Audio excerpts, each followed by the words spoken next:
ورحمة الله وبركاته.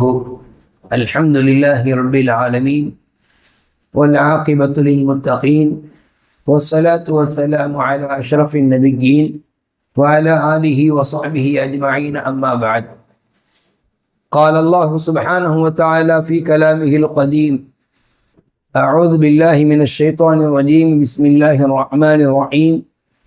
ألم يجدك يتيما فآوى ووجدك ضالا فهدى ووجدك عائلا فأغنى إلى آخر السورة.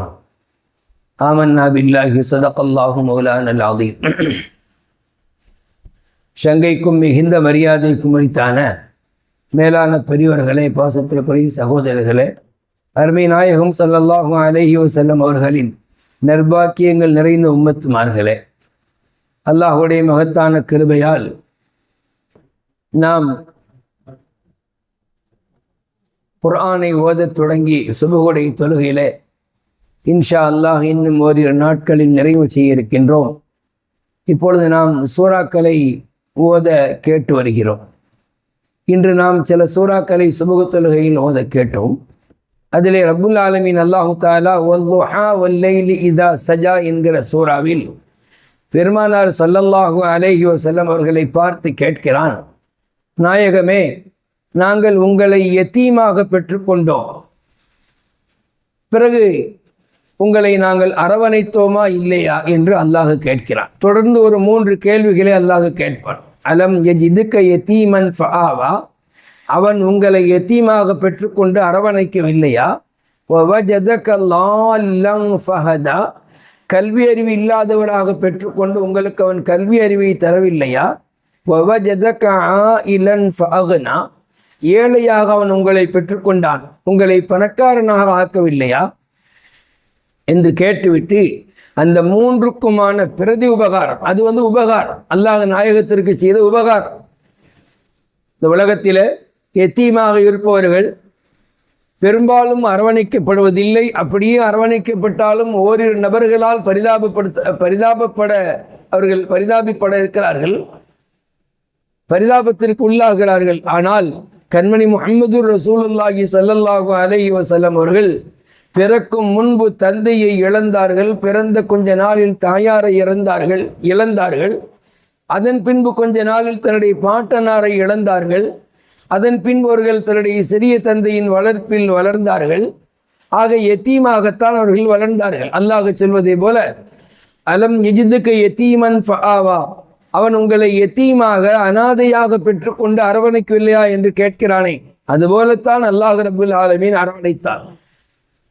மேலான பெரியோர்களே, இந்த ஆயத்திற்கான விளக்கங்களை நாம் தஃப்சீர்களிலே விளக்க உரைகளில் தேடுகிற போது, திருக்குர்ஆனுடைய விரிவுரைகளில் தேடுகிற போது, ஒருமுறை கண்மணி முஹம்மது ரசூலுல்லாஹி ஸல்லல்லாஹு அலைஹி வஸல்லம் அல்லாஹ்விடத்தில் கேட்டார்களாம், அல்லாஹ்வே, நீ நிறைய நபிமார்களை அனுப்பினாய், எனக்கு முன்பு பல நபிமார்களுக்கு பல சிறப்பை நீ வழங்கினாய். உதாரணமாக இப்ராஹிம் அலைஹிஸ்ஸலாம் அவர்களை கலீலாக நீ தேர்ந்தெடுத்தாய், மூசா அலைஹிஸ்ஸலாம் அவர்களை கலீமாக, அதாவது அல்லாஹ் தன்னுடன் பேசக்கூடிய நபியாக நீ தேர்ந்தெடுத்தாய். ஈசா அலைஹிஸ்ஸலாம் அவர்களை உன்னுடைய ரூஹ் என்று சொல்லப்படக்கூடிய ஒரு பரிசுத்த ஆன்மாவாக நீ தேர்ந்தெடுத்தாய். தாவூத் அலைஹிஸ்ஸலாம் அவர்களுக்கு நீ மலைகளை வசப்படுத்தி கொடுத்தாய். சுலைமான் அலைஹிஸ்ஸலாம் அவர்களுக்கு நீ காற்றையும் ஜின்களையும் வசப்படுத்தி கொடுத்தாய். எனக்கு என்ன தந்திருக்கிறாய் என்று கேட்டார்கள் கண்மணி முஹம்மது ரசூலுல்லாஹி ஸல்லல்லாஹு அலைஹி வஸல்லம் அவர்கள். அல்லாஹ் ரப்புல் ஆலமீன் ஆயத்தை இறக்கினான் பாருங்கள். இந்த சூறாவையும் அடுத்த சூறாவையும் அது சார்ந்த கருத்துக்களை கொண்டே அல்லாஹ் இறக்கினான். கேட்டான் ஒரு கேள்வி, யத்தீமாக இருந்தீங்கல்ல, நம்ம அரவணைத்தோமா இல்லையா? இந்த உலகத்தில் அரவணைப்புங்கிறது மற்ற நபிமார்களுக்கு நபித்துவத்திற்கு பின்பு கிடைத்திருக்கலாம். இப்ராஹிம் அலைஹிஸ்ஸலாத்திற்கு என்னுடைய உற்ற நேசம் என்பது நபித்துவத்திற்கு பின்னால் கிடைத்தது. சுலைமான் அலைஹிஸ்ஸலாத்திற்கு காற்றை வசப்படுத்தி கொடுத்தது நபித்துவத்திற்கு பின்னால். நாங்கள் உங்களை குழந்தை பருவத்திலேயே அரவணைக்கவில்லையா என்று அல்லாஹ் கேட்டான். நாங்கள் உங்களுக்கு இரு உலகத்தினுடைய கல்வி ஞானங்களை, முன்னோர்கள் பின்னோர்கள் எல்லோருடைய கல்வி ஞானங்களை கொடுக்கவில்லையா? நாங்கள் உங்களை ஏழையாக பெற்றுக்கொண்டு வசதி உள்ள ஒரு நபியாக, நபி ஸல்லல்லாஹு அலைஹி வஸல்லம் அவங்க எளிமையை விரும்பினார்களே தவிர அவர்கள் ஏழையாகவே வாழ்ந்ததாக நாம் விளங்கி கொள்ளக்கூடாது. ஸல்லல்லாஹு அலைஹி வஸல்லம் அவங்களுக்கு அல்லாஹு தஆலா நிறைய ஹதியாக்களை, அன்பளிப்புகளை வழங்கினான். நபி எதையும் தன்னிடத்துல வச்சுக்கிறது இல்லை, பகிர்ந்து கொடுத்து விடுவார்கள். அதை தொடர்ந்து அல்லாஹ் கேட்டுக்கிட்டே வர, அலம் நஷரா இல்லக்க சதரக், உங்களுடைய உள்ளத்தை நாங்கள் பெருந்தன்மையாக விரிவானதாக ஆக்கலையா? எத்தனையோ விமர்சனங்களை தாங்கிக் கொள்ளக்கூடிய ஒரு உள்ளமாக உங்கள் உள்ளத்தை நாம் ஆக்கினோமா இல்லையா?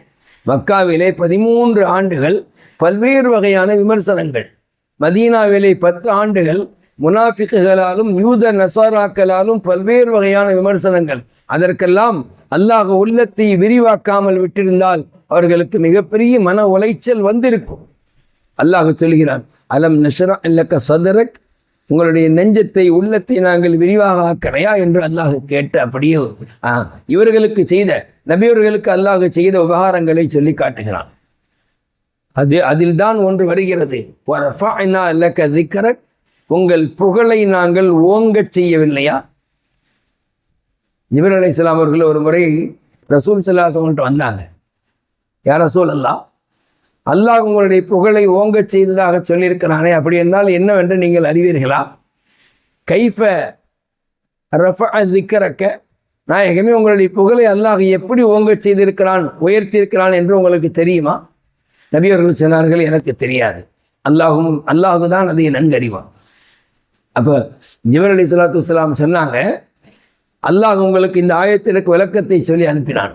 எங்கெல்லாம் அல்லாஹுவை நினைவுபடுத்தப்படுமோ, அல்லாஹ் என்கிற வார்த்தை சொல்லப்படுமோ, அங்கெல்லாம் உங்கள் பெயரையும் சொல்லப்படும். அதானிலே தொடங்கி இகாமத்திலே தொடர்ந்து, மற்ற கொத்துபாக்கள் பிரசங்கங்களிலே தொடங்கி, நிக்காவுடைய கொத்துபாக்களாகட்டும், எத்தனை பிரசங்கங்கள் நடைபெறுகின்றதோ, அரபியிலே, தமிழிலே, மற்ற மொழிகளிலே, எந்த மொழியில் பிரசங்கம் செய்தால், நம்முடைய தாய்மொழி தமிழ் என்று வைத்துக் கொள்வோம், எல்லா புகழும் அல்லாஹுக்கே. சர்தாரி ஆலம் ஸல்லல்லாஹு அலைஹி வஸல்லம் என்று அடுத்ததாக நாம் நபி ஸல்லல்லாஹு அலைஹி வஸல்லம் பற்றி தான் சொல்கிறோம். எங்கெல்லாம் அல்லாஹு தஆலா கூறப்படுகிறானோ அங்கெல்லாம் நபி அவர்களும் கூறப்படுகிறார்கள். ஒரு நாளைக்கு உலகம் முழுவதில் உண்டான பள்ளிகளிலேயே ஏறத்தாழ 45 லட்சத்திற்கும் அதிகமாக வாங்கு சொல்லப்படுகிறது என்று சொன்னால், அந்த ஒவ்வொரு இடங்களிலும் பெருமானாருடைய கூற்று வருகிறது. யோசித்து பாருங்கள். அல்லாஹு தஆலா சொன்னால், உங்கள் புகழை நாங்கள் ஓங்கச் செய்திருக்கிறோம். சரி, அப்போ நாங்கள் உங்களை யத்தீமாக பெற்றுக்கொண்டு அரவணைத்தோமா இல்லையா என்று கேட்டுவிட்டு அல்லாஹ் சொல்லுவான், எனவே எப்போ நீங்கள் யத்தீமாக இருந்து பின்னர் என்னால் அரவணைக்கப்பட்டீர்களோ, ஃபஅம்மல் யத்தீம ஃபலா தக்ஹர், எந்த யத்தீமையும் நீங்கள் அதட்டவோ மிரட்டவோ செய்யாதீர்கள் என்று அல்லாஹு தஆலா சொன்னார். அதற்கு பிரதிபகாரம், அது ஆக்ஷன், இது ரியாக்ஷன். அல்லாஹ் செய்தது நாயகத்தை அரவணைத்தான், நாயகத்திற்கு அல்லாஹ் சொன்னது நீங்கள் எந்த யத்தீமையும் விரட்டக்கூடாது. உலகத்திலேயே யத்தீம்களுக்கு மிகப்பெரிய ஆதரவாக வார்த்தைகளாலும் வாழ்க்கையாலும் இருந்தது வல்லல் நபிகள் ஸல்லல்லாஹு அலைஹி வஸல்லம் மட்டும்தான். அல்லாஹு அக்பர், அவ்வளவு சிறந்த ஒரு நிலையில் இருந்தார்கள்.